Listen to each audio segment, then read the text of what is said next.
vous accueillir à l'Hôtel de Ville pour cette annonce concernant le terrain de l'ancienne papetière. Sans plus tarder, je suis heureux de vous annoncer le début des travaux préparatoires en vue de la réhabilitation de ce site.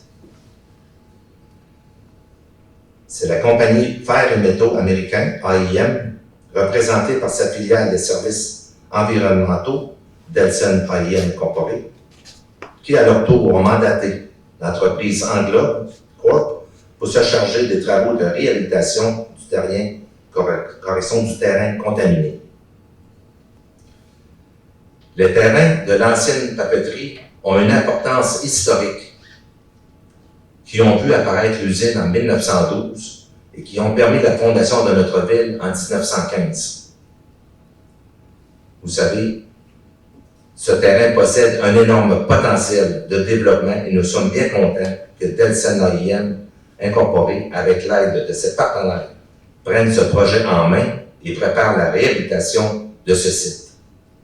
D'ailleurs, je ne peux vous mettre sous silence que l'objectif principal à long terme de l'entreprise est de redonner l'accès au fleuve aux citoyennes et citoyens.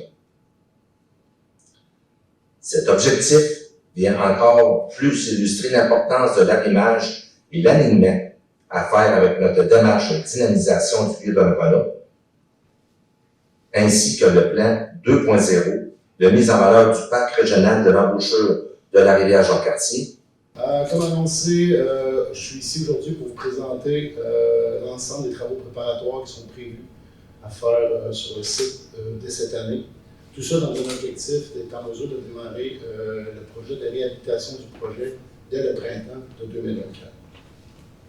Fait qu'on parle de travaux préparatoires, on a une première priorité évidemment au sein de AIM Delsen, c'est d'aller vers la sécurisation du site. Comment on prévoit faire cette sécurisation-là? Évidemment, c'est par l'aménagement d'accès et aussi par le réaménagement de la clôture qui est déjà existante sur le poteau du terrain, notamment le long de la promenade du boulevard Saint-Laurent, mais également plus bas, là, près du barrage, jusqu'à un accès, l'ancien accès de l'usine. Une fois que les bureaux seront mis en place, évidemment, cela va nous permettre de mobiliser non seulement du personnel, mais également de l'équipement sur place.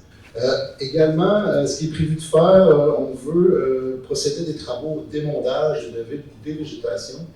On a deux objectifs premiers. Un, il faut faire la sécurisation des différents chemins d'accès. Il y a beaucoup de végétation qui a poussé les dernières années encore et qui doivent être dégagées pour permettre la mise en place des travaux de réhabilitation de l'année prochaine.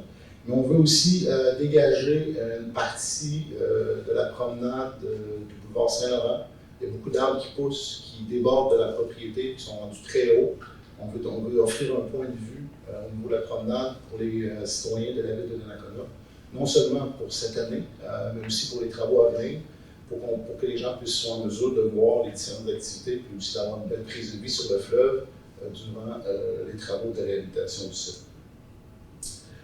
On va aussi procéder, comme j'expliquais, à l'aménagement de certains chemins d'accès qui sont requis pour les travaux de réhabilitation. Évidemment, tout ça va se faire à l'intérieur du site, donc on n'a pas d'impact pour les citoyens qui sont à proximité des travaux. Le projet en tant que tel va durer de 5 à 10 ans. C'est une plage qui est quand même longue, et pourquoi on n'est pas en mesure de préciser avec plus de détails aujourd'hui la durée réelle de l'habitation, c'est qu'il y aura un plan de réhabilitation qui a été monté par la firme Englobe qui nous assiste dans les travaux, qui a été déposé pour approbation au ministère de l'Environnement du Québec. Ce que je peux vous dire aujourd'hui par rapport au plan d'habitation, c'est qu'il y a 5 grands objectifs.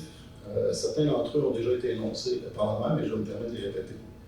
Le premier, évidemment, pour nous, c'est important, c'est de minimiser l'ensemble des impacts des travaux, non seulement pour, évidemment, les citoyens de Donnacona, mais aussi pour les travailleurs qui sont attitrés au projet, pour s'assurer que tout ça se fait conformément et sécuritairement.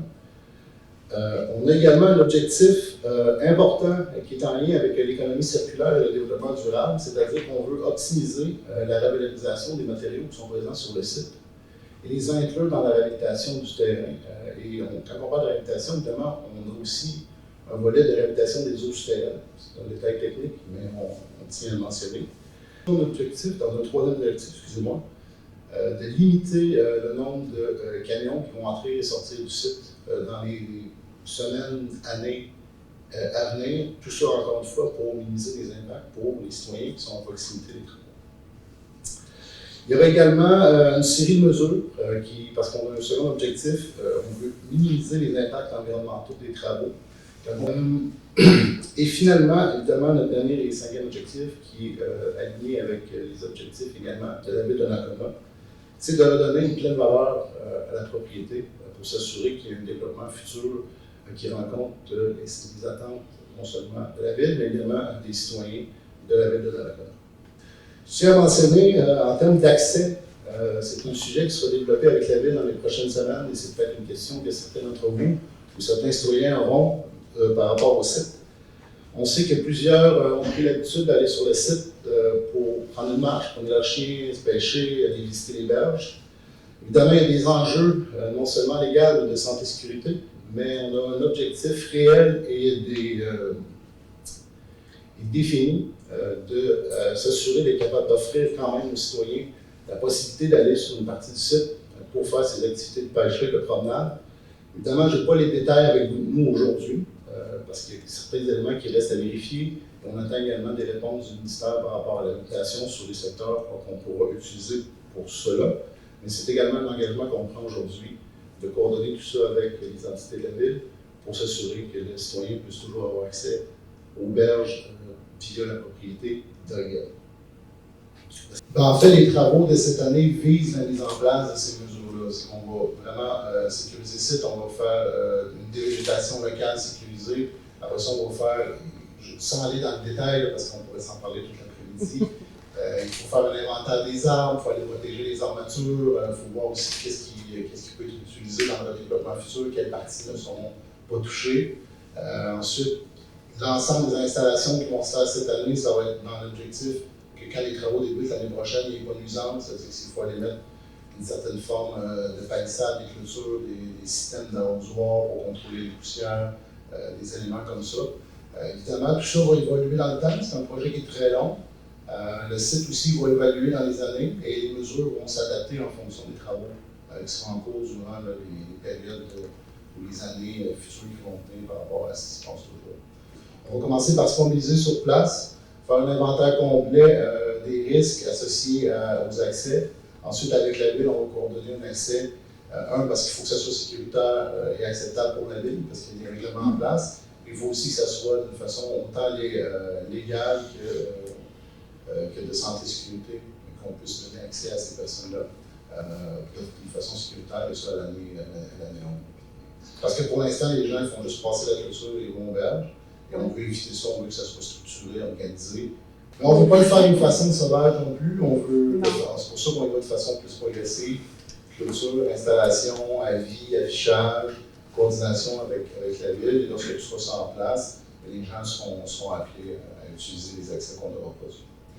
Oui, c'est certain que le projet vise justement à réhabiliter la propriété. Et quand on parle de réhabiliter, c'est de mettre en place toutes les conditions nécessaires à son développement en lien avec les visions de l'entreprise, mais surtout les visions de la ville à long terme. Donc si on peut se permettre de rêver que ce site-là va pouvoir reprendre vie, je vous dirais, dans l'avenir.